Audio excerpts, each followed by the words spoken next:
কি ধরনের মানে ভোগান্তি হতে হয় মানুষকে। আজকে তিনি সরকার প্রধান, অন্তর্বর্তীকালীন সরকারের প্রধান।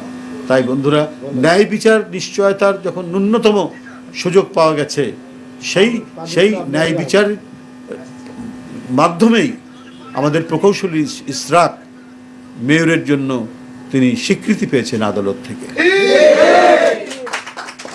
তো সেই ক্ষেত্রে আমি মনে হয় যে কারো কি বলে সামাজিক গণমাধ্যমে কোথায় কি লিখলো বললো তাতে কোনো যায় আসে না।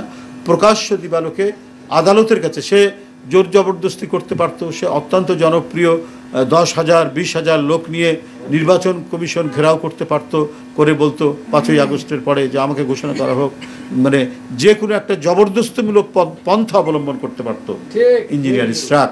তো সেটা তো সে করেনি, সে আইনি প্রক্রিয়ায় গেছে। এবং শেখ হাসিনার যখন রাষ্ট্র ক্ষমতা মানে দখল করে আছেন, যখন নির্বাচনের দিন নির্বাচন সেন্টারে ঢুকতে দেওয়া হচ্ছে না ভোটারদেরকে, ধানের শীষের নির্বাচনী এজেন্টদেরকে ঘাড় ধরে বের করে দেওয়া হচ্ছে, এবং নির্বাচনী প্রচারণার সময় বারবার আক্রমণ করা হচ্ছে, এবং আমি নিজে সেই আক্রমণের শিকার। কাউরান বাজারে রক্তাক্ত করা হয়েছিল আমাকে। তো কি নির্বাচন, সন্ত্রাসী নির্বাচন আপনারা দেখেছেন। তো সেই অবৈধ নির্বাচন, সেই ভোট ডাকাতির নির্বাচনের বিরুদ্ধেই ইঞ্জিনিয়ার ইসরাক মানে ন্যায়ের আদালতে সে সেই সময় মামলা করেছেন। সেই মামলার ফলাফল এতদিনে পেয়েছেন।